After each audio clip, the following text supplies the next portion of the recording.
He was born in a small town to a modest but loving family.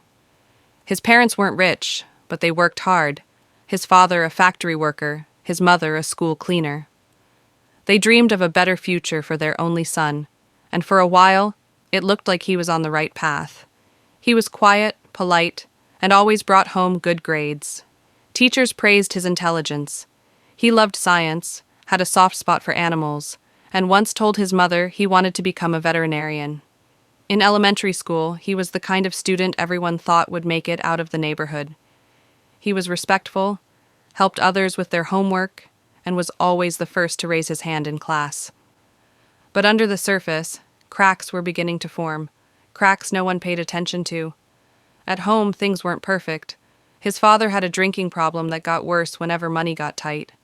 Arguments became common, plates smashed.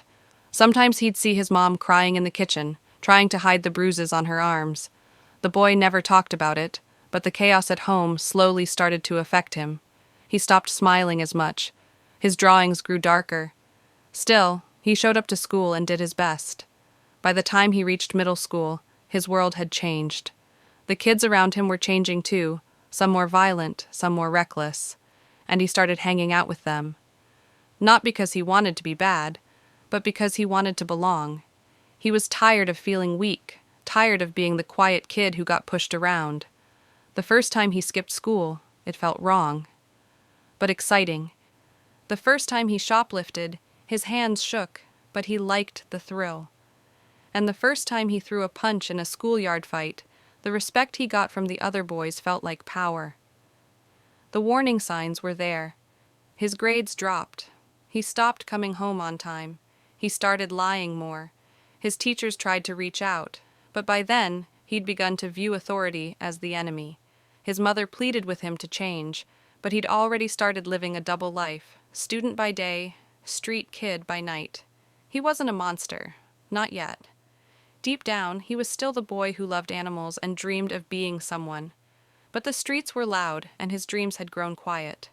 Every time he gave in to peer pressure, every time he stayed silent when someone got hurt, he drifted further away from the person he once was. No one becomes a criminal overnight. It's a slow erosion of innocence, a series of small choices that add up until one day the line between right and wrong is so blurred it doesn't even seem to exist anymore. And for him, that day was coming fast. Every story of downfall has a moment where everything changes, a single event that shifts the course of a life forever. For him, that moment came at the age of 15. It was a cold winter afternoon, and school had just ended. He wasn't supposed to be with those older boys, but he looked up to them. They had money, respect, and fear in the eyes of others, things he never had.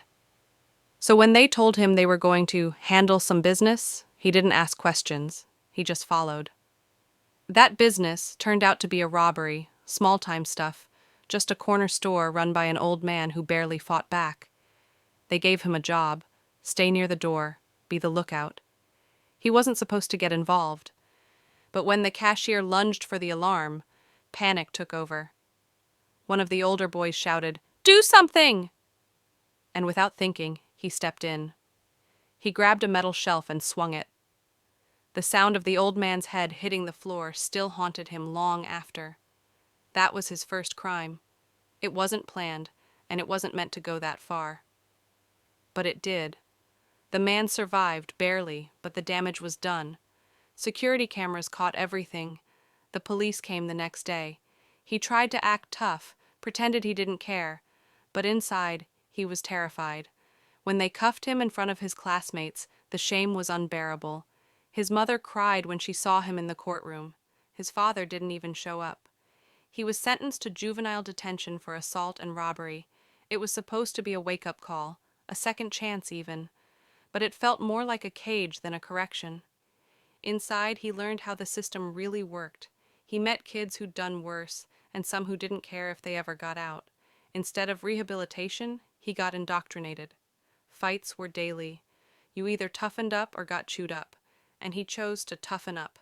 When he got out, he wasn't the same. His old friends had moved on. School didn't want him back.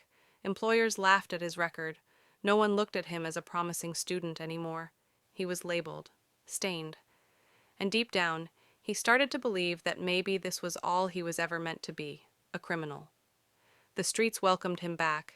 The same boys who got him in trouble now saw him as one of them. He had done time. That made him trustworthy in their eyes. And so, he stepped fully into the world he once feared. It was just one bad decision, one moment of fear and pressure, but it opened a door that wouldn't close again.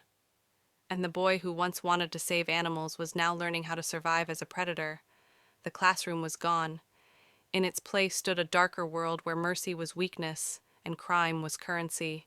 After his release from juvenile detention, any chance of a normal life was gone. School doors were closed. Job interviews ended the moment they saw his record. Everywhere he turned, there were walls. So, he stopped trying to climb them.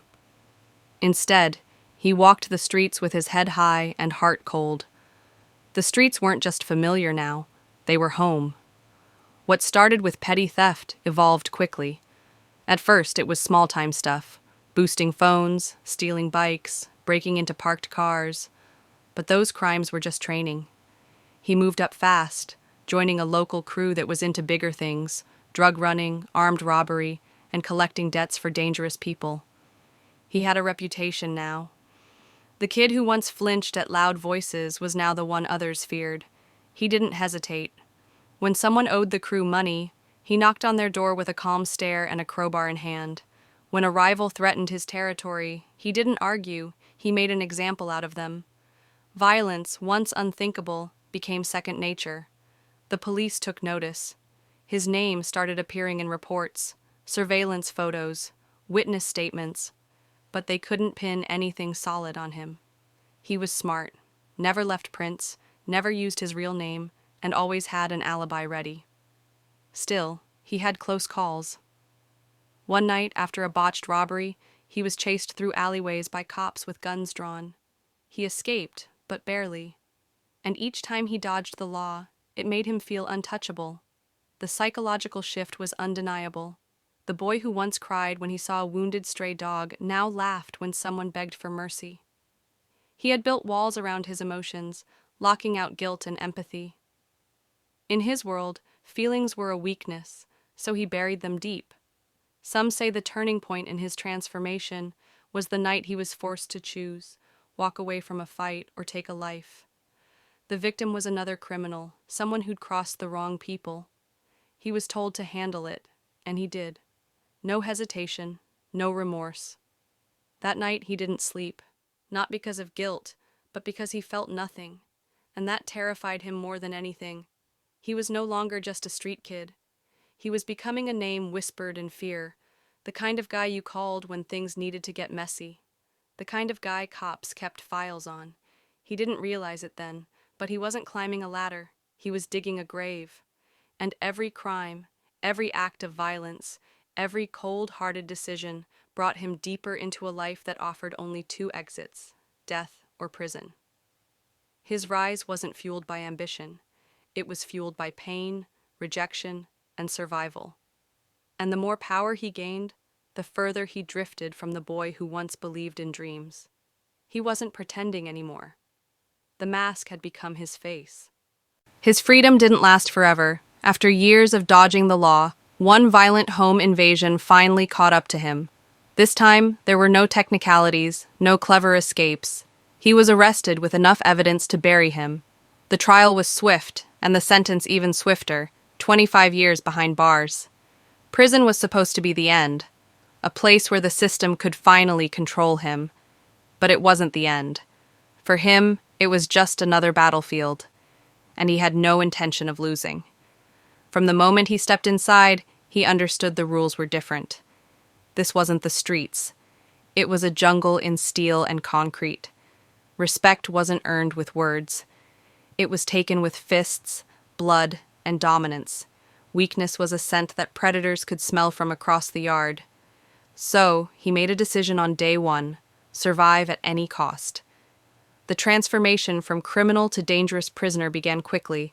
He fought on his first week inside, 2 against 1. He sent one to the infirmary and the other to solitary. The guards didn't care. If anything, They watched with cold detachment, knowing this was just another day in a broken system.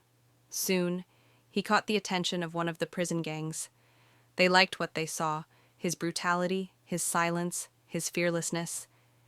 At first, he resisted. He didn't want to belong to anyone. But in prison, loyalty was currency, and protection was power. When he was nearly stabbed in the shower by a rival inmate, he made his choice. He joined the gang, not out of belief, but survival. With that came a new identity. He wasn't just a prisoner now. He was muscle. He moved drugs, collected debts, and handled problems. He earned stripes with every act of violence, and the more rules he broke, the more influence he gained. But it was one incident that changed everything, the one that made even hardened inmates speak his name with caution. It started with a conflict over contraband. Another inmate had stolen something from his gang's stash, a bold and stupid move. He was ordered to deal with it, but he didn't just punish the thief. He made an example. In broad daylight, during lunch hour, he ambushed the man in the dining hall. The assault was brutal and public. A sharpened toothbrush, a flurry of strikes, blood on the tiles. The man survived, but barely. The message was clear: cross him and there will be no warnings. From that day, everything changed. Guards kept a closer eye on him. He was transferred to a maximum security unit. Inmates gave him space in the yard. Even rival gangs hesitated to challenge him. Inside those walls, he wasn't just a criminal. He was a symbol of violence, a legend in a place full of monsters. His cell was a cage, but in that cage, he had become a lion. And even though his future was chained by years of time, his name roamed free, carried on whispers of fear. Years passed, but he never changed. The system tried: mandatory therapy sessions, anger management classes, even offers to reduce time for good behavior. But he wasn't interested. He saw it all as weakness, as pointless. By then, the monster inside him had taken full control. Rehabilitation was a foreign language he had no desire to learn. Once, he tried to escape. A guard was bribed, a plan was formed, and for a few hours he tasted freedom again. But it didn't last. He was caught before sunrise, hiding in a drainage tunnel outside the prison grounds. The escape attempt only added more years to his sentence and tightened the restrictions around him. Now, he was under constant surveillance. Solitary confinement became his second home. The media caught wind of his story. From top student to cold-blooded criminal, news outlets painted him as a cautionary tale. Reporters dug up his childhood photos, showing the innocent boy he once was. Parents used his story to warn their children. The public didn't just fear him, they were fascinated by him. A real-life villain born from poverty, pain, and choices no one could undo. And in the quiet hours of the night, staring at the concrete walls of his cell, he sometimes wondered, could it have been different? If someone had listened earlier, if someone had helped him heal instead of harden, if just one person had believed in him long enough to pull him back from the edge, would he still be here? But regrets didn't matter now. The path was carved in stone, soaked in blood and consequences. He wasn't a boy with potential anymore. He was a monster the world helped create, and now even he couldn't recognize who he had become.